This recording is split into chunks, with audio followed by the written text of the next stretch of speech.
नमस्कार. 7च्या बातमीपत्रात मी सुहास धारणे आपलं स्वागत करतो. सुरुवातीला एक नजर ठळक बातम्यांवर. गुंतवणुकीला पूरक वातावरण निर्माण केल्यामुळेच भारतात थेट परकीय गुंतवणुकीत मोठी वाढ झाल्याचं वित्तमंत्री जेटली यांचं वॉशिंग्टन इथं प्रतिपादन. देशभरातल्या कंत्राटी कामगारांचं किमान मासिक वेतन 10,000 रुपये करण्याचा केंद्राचा निर्णय, अधिसूचना लवकरच अपेक्षित. चारा छावण्यांना चारा उपलब्ध करून देण्यासाठी चारा निर्यात बंदी उठवण्यात येईल, मुख्यमंत्र्यांची घोषणा. पश्चिम बंगाल विधानसभा निवडणुकीच्या दुसऱ्या टप्प्यात आज 70% अधिक मतदान झाल्याचा प्राथमिक अंदाज. येत्या वर्षाअखेरपर्यंत अयोध्येत राम मंदिराच्या बांधकामाला प्रारंभ होणार, सुब्रमण्यम स्वामी यांचा विश्वास. आणि ज्येष्ठ चित्रपट अभिनेते जितेंद्र यांना यंदाचा राज कपूर जीवन गौरव पुरस्कार, अनिल कपूर यांना विशेष योगदान पुरस्कार घोषित. आणि आता सविस्तर वृत्त. भारतानं सर्वच क्षेत्रांमध्ये गुंतवणुकीला पूरक वातावरण निर्माण केलं असल्यामुळे गेल्या 2 वर्षात भारतात परकीय थेट गुंतवणुकीत मोठी वाढ झाली असल्याचं वित्तमंत्री अरुण जेटली यांनी सांगितलं. वॉशिंग्टन इथं सुरू असलेल्या जागतिक बँकेच्या विकास समितीच्या 93व्या बैठकीला ते संबोधित करत होते. Make in India, digital India यासारख्या उपक्रमांद्वारे भारतानं सर्व क्षेत्रात गुंतवणुकीसाठीची धोरणं शिथिल केली आहेत. त्यामुळे थेट परकीय गुंतवणुकीत 30 ते 40% वाढ झाली आहे, असं ते म्हणाले. वाढती अनिश्चितता आणि आर्थिक यंत्रणांमधील अस्थिरता या पार्श्वभूमीवर आंतरराष्ट्रीय नाणेनिधीनं आपल्या स्रोतांचं परीक्षण करून भविष्यात आंतरराष्ट्रीय आर्थिक संकटाच्या वेळी ती पुरेशी बळकटी देणारी आहेत का याची खात्री करून घ्यायला हवी. यासाठीची जबाबदारी केवळ आंतरराष्ट्रीय नाणेनिधीच घेऊ शकतो, असं जेटली म्हणाले. आंतरराष्ट्रीय पुनर्रचना आणि विकास बँक तसंच आंतरराष्ट्रीय वित्त महामंडळात विकसित देशांचा वाटा वाढवून तो 50% केला पाहिजे, अशी मागणीही जेटली यांनी यावेळी केली. मध्यम उत्पन्न असलेल्या देशांना तसंच गरीब देशांना जागतिक बँक, आंतरराष्ट्रीय पुनर्रचना आणि विकास बँक तसंच आंतरराष्ट्रीय वित्त महामंडळाच्या माध्यमातून कर्ज पुरवते. देशभरातल्या कंत्राटी कामगारांचं किमान वेतन प्रतिमाह 10,000 रुपये करण्याचा निर्णय केंद्र सरकारनं घेतला आहे. याबाबतची अधिसूचना याच आठवड्यात काढण्यात येईल, अशी माहिती केंद्रीय कामगार मंत्री बंडारू दत्तात्रय यांनी आज हैदराबाद इथं एका पत्रकार परिषदेत दिली. कंत्राटी कामगारांच्या किमान वेतनात वाढ करण्यासाठी किमान वेतन कायद्यात सुधारणा करण्याची सरकारची तयारी आहे. मात्र विरोधकांच्या असहकार्यामुळे त्यासाठी बराच विलंब होत असल्याचं अधिसूचना काढण्यात येणार आहे, असं त्यांनी सांगितलं. देशातल्या कामगार कायद्याचा आढावा घेण्यासाठी 6 विभागीय परिषदा घेण्यात येणार असल्याचंही त्यांनी स्पष्ट केलं. सोलापूरसह आजूबाजूच्या इतर जिल्ह्यातल्या चारा छावण्यांना चारा उपलब्ध करून देण्यासाठी चारा निर्यात बंदी उठवण्यात येईल, अशी घोषणा मुख्यमंत्री देवेंद्र फडणवीस यांनी आज केली. बीड जिल्ह्यातल्या पालवण इथं दुष्काळग्रस्त भागातल्या शेतकऱ्यांच्या मुलामुलींचा सामुदायिक विवाह सोहळा मुख्यमंत्र्यांच्या उपस्थितीत झाला. त्यावेळी ते बोलत होते.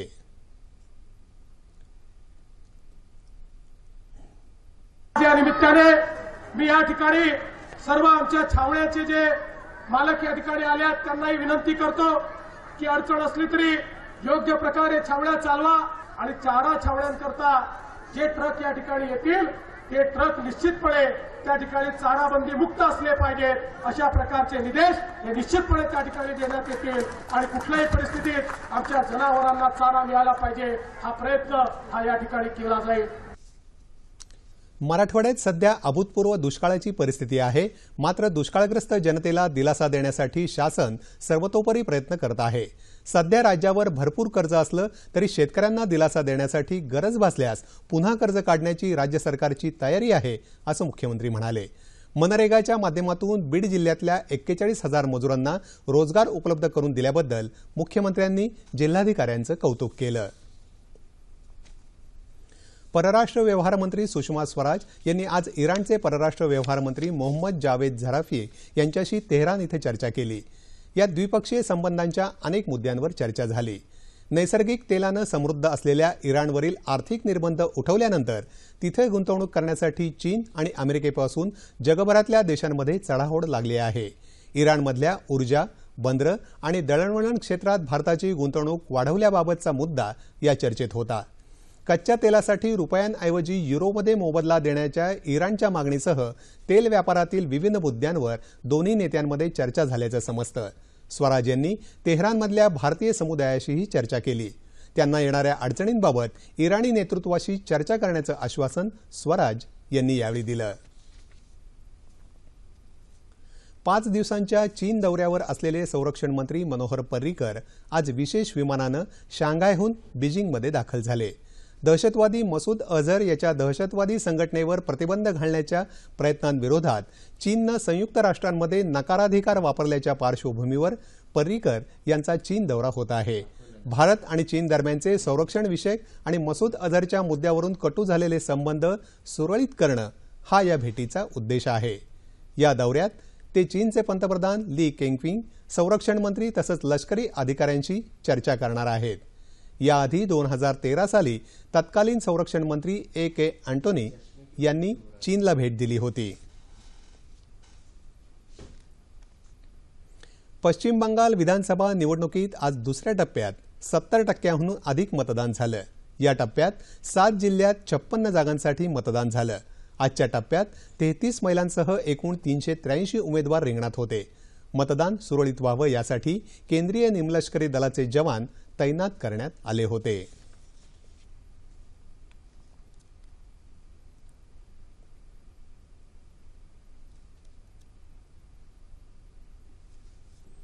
नव्यानं स्थापन झालेल्या कुडाळ ग्रामपंचायतीसाठी आज प्रथमच मतदान झालं. सुमारे 74% मतदान झाल्याचा प्राथमिक अंदाज आहे. या निवडणुकीत 17 जागांसाठी 77 उमेदवार रिंगणात होते. 12,067 मतदार असलेल्या या निवडणुकीत शिवसेनेतर्फे 17, भाजपाचे 14, काँग्रेसचे 15, राष्ट्रवादीचे 2, मनसेचे 5 आणि 24 अपक्ष असे 77 उमेदवार उभे होते. निवडणुकीसाठी काँग्रेस राष्ट्रवादी काँग्रेसनं आघाडी केली होती, तर शिवसेना आणि भाजपानं स्वतंत्रपणे निवडणूक लढवली. मतमोजणी उद्या होणार आहे. नंदुरबार जिल्ह्यातल्या 197 ग्रामपंचायतींसाठीही आज मतदान झालं. लातूर, उस्मानाबाद आणि बीड या दुष्काळग्रस्त जिल्ह्यांमधल्या शेतकऱ्यांच्या कर्जाचं पुनर्गठन येत्या 30 एप्रिलपर्यंत करून 30 मेपर्यंत त्यांना नव्यानं कर्ज वाटप करण्यात येईल, असं राज्याच्या ग्रामविकास आणि जलसंधारण मंत्री पंकजा मुंडे यांनी आज लातूर इथं सांगितलं. खरीप हंगामाच्या पूर्वतयारीचा आढावा घेण्यासाठी आयोजित करण्यात आलेल्या बैठकीनंतर त्यांनी पत्रकारांना ही माहिती दिली. शेतकऱ्यांना पावसाच्या प्रमाणात खतं आणि बियाणं उपलब्ध करून दिली जातील. शेतकऱ्यांचं नुकसान होऊ नये यासाठी 3ही जिल्ह्यांमध्ये सोयाबीन, तूर, बाजरी आणि सूर्यफुलाची लागवड व्हावी यासाठी प्रयत्न करण्यात येतील, असंही त्यांनी यावेळी सांगितलं. शेतकऱ्यांना कर्जपुरवठा करण्यात टाळाटाळ करणाऱ्या बँकांवर कारवाई करावी लागेल, असा इशाराही त्यांनी यावेळी दिला. बैठकीपूर्वी मुंडे यांनी लोकसहभागातून सुरू असलेल्या मांजरा नदीच्या रुंदीकरण आणि खोलीकरणाच्या कामाची पाहणी केली. लातूर रेल्वे स्थानकापासून जलशुद्धीकरण केंद्रापर्यंत टाकण्यात येणाऱ्या पाईपलाईनच्या कामाचा शुभारंभही पंकजा मुंडे यांनी केला. जलयुक्त शिवार मोहिमेनंतरचा टप्पा शिवाराकडून शेताकडे असा असेल आणि तो 2018 मध्ये सुरू करण्याचा मानस त्यांनी आज व्यक्त केला.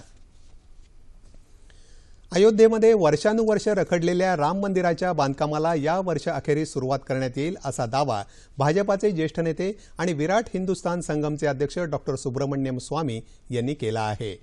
अयोध्येतच श्रीरामाचं मंदिर का आणि कसं या विषयावर मुंबईत आयोजित परिसंवादात त्यांनी आपली भूमिका स्पष्ट केली. अयोध्येतच राममंदिर बांधण्याच्या निर्णयावर सर्वोच्च न्यायालय शिक्कामोर्तब करेल, असा विश्वास स्वामी यांनी यावेळी व्यक्त केला. अयोध्या ही भगवान श्रीरामांची जन्मभूमी असल्यानं याच भूमीवर श्रीरामाचं मंदिर उभं राहावं या मुद्द्यावर जोर देत या संदर्भात सर्वोच्च न्यायालयात आपण जनहित याचिका दाखल केल्याचंही स्वामी यांनी सांगितलं. या याचिकेची दैनंदिन सुनावणी घेण्यात यावी अशी विनंती आपण न्यायालयाला केली असून या निर्णयाला मुस्लिम नेत्यांनीही मान्यता दिली आहे, असं त्यांनी स्पष्ट केलं. अयोध्येत जर बाबरी मशिदीच्या जागेवरती पूर्वी राम मंदिर असल्याचं आढळलं तर त्याच जागेवर राम मंदिर बांधण्यात यावं, असं तत्कालीन नरसिंहराव सरकारनं न्यायालयात सादर केलेल्या प्रतिज्ञापत्रात नमूद केलं आहे. त्यानुसार जर निर्णय झाला तर शरयू नदी किनारी मशिदीच्या बांधकामासाठी हिंदू बांधव मोठ्या मनानं सहकार्य करतील, अशी ग्वाही स्वामी यांनी यावेळी दिली. मराठा समाजाला आरक्षण देण्याचा शब्द न पाळणाऱ्या राज्य सरकारच्या विरोधात लढा देण्यासाठी मराठा समाजानं सज्ज राहावं, असं आवाहन स्वाभिमानी संघटनेचे प्रमुख नितेश राणे यांनी केलं आहे. आज हिंगोली इथल्या गांधी चौकात आयोजित मराठा आरक्षण एल्गार मेळाव्यात ते बोलत होते. राज्यातलं सरकार हे राष्ट्रीय स्वयंसेवक संघाच्या निर्देशानुसार कारभार करत असल्याचा आरोप राणे यांनी केला। या मेळाव्याला माजी खासदार शिवाजी माने, माजी आमदार भाऊराव पाटील यांच्यासह मराठा समाजाचे अनेक नेते उपस्थित होते।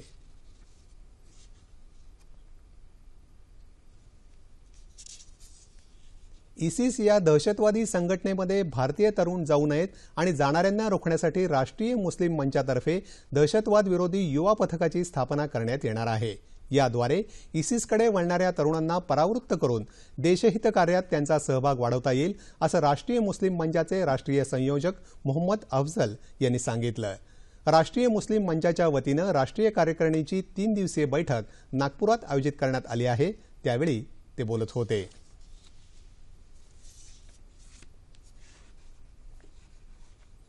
परभणी जिल्ह्यात आज सकाळी पूर्णा तालुक्यातल्या धानोरा मोत्या इथं जिल्हाधिकारी राहुल रंजन महिवाल यांनी स्वतः छापा घालून अवैध वाळू उपशाविरोधात कारवाई केली।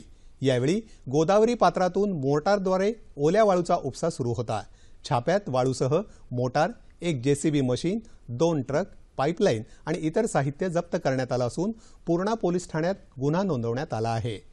परभणी जिल्ह्यात वाळू माफियांकडून गोदावरी पात्रातून मोठ्या प्रमाणावर अवैधरित्या वाळू उपसा केला जात आहे, त्याविरोधात जिल्हा प्रशासनानं व्यापक मोहीम सुरू केली आहे।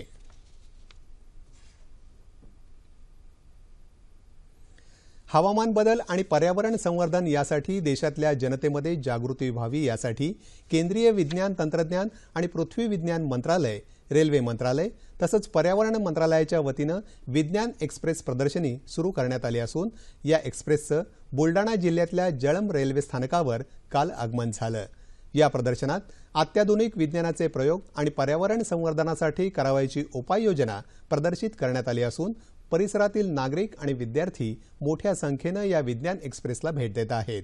ही एक्सप्रेस उद्यापर्यंत पाहण्यासाठी जळंब रेल्वे स्थानकावर राहणार आहे। पर्यावरण विभागाच्या या सायन्स ट्रेनने जे आम्हाला शाळेमध्ये नॉलेज मिळत नाही ते सर्व नॉलेज आम्हाला दिले। यामध्ये त्यांनी ॲडॉप्टेशनचे महत्त्व सांगून पर्यावरण आपण आपल्या सोयीनुसार कसे मेंटेन करायला पाहिजे ते शिकवले। सायन्स एक्सप्रेस हे 16 डब्यांचे चालते फिरते प्रदर्शन असून 11 डब्यांमध्ये मुख्य प्रदर्शनी आहे। 1 डब्यामध्ये किड झोन, बाल विभाग आहे आणि 1 डब्यांमध्ये एक प्रयोगशाळा दाखवलेली आहे, जिथे 6वी ते 10वी कक्षाची पोरं सहभाग घेऊ शकतात आणि विविध प्रयोग करू शकतात। पंचायती राज, सामाजिक सलोखा आणि एकोपा बळकट करणं या उद्देशानं 14 एप्रिलपासून ग्रामोदयातून भारत उदय या अभियानाची सुरुवात झाली। हे अभियान 24 एप्रिलपर्यंत देशभर राबवण्यात येत आहे। राज्यातही ठिकठिकाणी हे अभियान राबवलं जात आहे।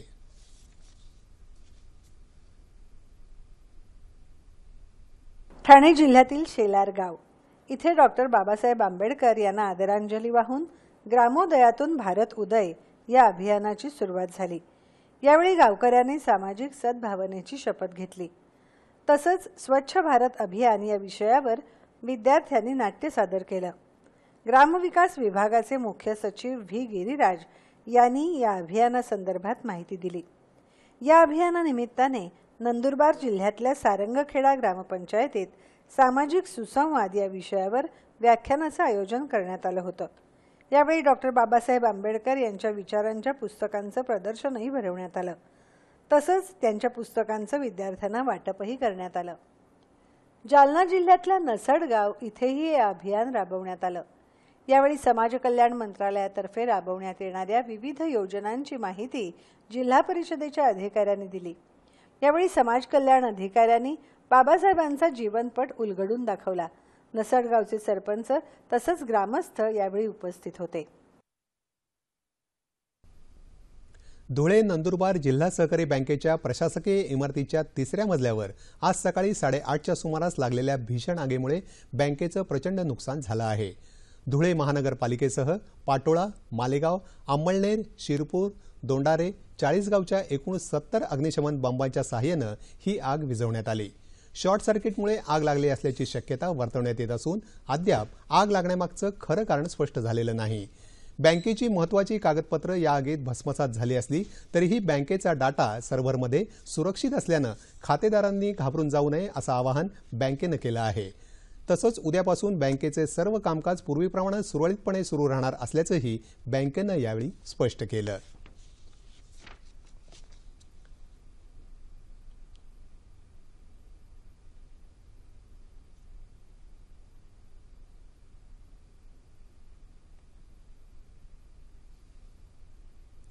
आकाशवाणीवरून प्रसारित होणाऱ्या मन की बात कार्यक्रमाच्या पुढील भागात येत्या 24 एप्रिलला पंतप्रधान नरेंद्र मोदी जनतेशी संवाद साधणार आहेत. मन की बात कार्यक्रमाच्या 19व्या भागात पंतप्रधान विविध संकल्पना आणि मुद्द्यांवर जनतेसोबत विचारांची देवाणघेवाण करतील. या कार्यक्रमाच्या माध्यमातून नागरिकांनी आपल्या नवनवीन कल्पना मौखिक संदेशाद्वारे 1800-3000-7800 या टोल फ्री क्रमांकावर पाठवाव्यात. त्यातल्या मोजक्या मौखिक संदेशांचा या कार्यक्रमात समावेश केला जाईल असं आवाहन पंतप्रधानांनी ट्विटरवर केलं आहे. दिवंगत हिंदी चित्रपट निर्माते दिग्दर्शक अभिनेते राज कपूर यांच्या स्मृतिप्रित्यर्थ राज्य सरकारतर्फे देण्यात येणाऱ्या जीवनगौरव पुरस्कारासाठी यंदा अभिनेते जितेंद्र यांची तर राज कपूर विशेष योगदान पुरस्कारासाठी अभिनेते अनिल कपूर यांची निवड करण्यात आली आहे. सांस्कृतिक कार्यमंत्री विनोद तावडे यांनी आज मुंबईत या पुरस्कारांची घोषणा केली. हिंदी चित्रपट क्षेत्रात दीर्घकाळ जीवन व्यतीत करून अभिनय, संगीत, निर्मिती, दिग्दर्शन या क्षेत्रात उल्लेखनीय कार्य करणाऱ्या व्यक्तींना राज कपूर स्मृती पुरस्कार देऊन गौरवण्यात येतं. राज कपूर जीवनगौरव पुरस्काराचं स्वरूप 5 लाख रुपये तर विशेष योगदान पुरस्कारासाठी 3 लाख रुपये सन्मानधन आणि सन्मानपत्र प्रदान करण्यात येतं. मुंबईत बोरिवली इथं जनरल अरुणकुमार वैद्य मैदानावर येत्या 30 एप्रिलला या पुरस्कारांचं वितरण करण्यात येणार आहे. जितेंद्र यांनी त्यांच्या कारकिर्दीत 200हून अधिक चित्रपटांमध्ये भूमिका केल्या असून त्यापैकी जवळपास 100 चित्रपट लोकप्रिय ठरले आहेत. हवामान. देशातल्या 8 राज्यांमध्ये उष्णतेची लाट कायम आहे. पश्चिम बंगालमधल्या बंकुरा इथं आज 46 अंश सेल्सिअस तापमानाची नोंद झाली. थंड हवेचं ठिकाण म्हणून प्रसिद्ध असलेल्या सिमल्यामध्येही यंदाच्या उन्हाळ्यातलं सर्वाधिक म्हणजे 26.8 अंश सेल्सिअस तापमान नोंदवण्यात आलं. विदर्भातही बहुतांश ठिकाणी तापमान 44 ते 45 अंश सेल्सिअसच्या आसपास असून पुढचे 2 दिवस उष्णतेची लाट कायम राहण्याचा हवामान विभागाचा अंदाज आहे. येत्या 48 तासात राज्यात हवामान प्रामुख्यानं कोरडं राहील अशी शक्यता वर्तवण्यात आली आहे. देशात अनेक ठिकाणी उष्णतेची लाट असताना आसाम आणि मिझोराममध्ये मात्र गारपीट आणि पाऊस झाला.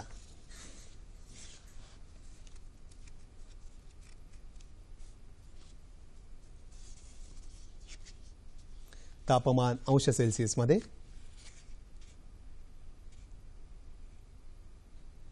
मुंबई कमाल 33, किमान 23, नागपूर 44 आणि 27, पुणे 38 आणि 18, औरंगाबाद 40 आणि 27, नाशिक 37 आणि 18, कोल्हापूर 38 आणि 22, रत्नागिरी 32 आणि 23, सोलापूर 43 आणि 27 आणि अमरावती कमाल 41 आणि किमान 26 अंश सेल्सिअस.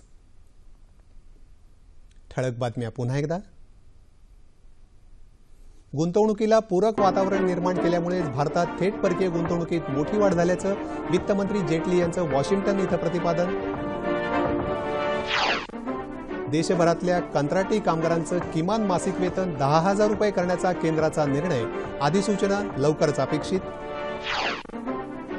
चारा छावण्यांना चारा उपलब्ध करून देण्यासाठी चारा निर्यात बंदी उठवण्यात येईल, मुख्यमंत्र्यांची घोषणा. पश्चिम बंगाल विधानसभा निवडणुकीच्या दुसऱ्या टप्प्यात आज सुमारे 80% मतदान झाल्याचा प्राथमिक अंदाज. येत्या वर्षाअखेरपर्यंत अयोध्येत राम मंदिराच्या बांधकामाला प्रारंभ होणार, सुब्रमण्यम स्वामी यांचा विश्वास. आणि ज्येष्ठ चित्रपट अभिनेते जितेंद्र यांना यंदाचा राज कपूर जीवन गौरव पुरस्कार, अनिल कपूर यांना विशेष योगदान पुरस्कार घोषित. याबरोबरच हे बातमीपत्र संपलं.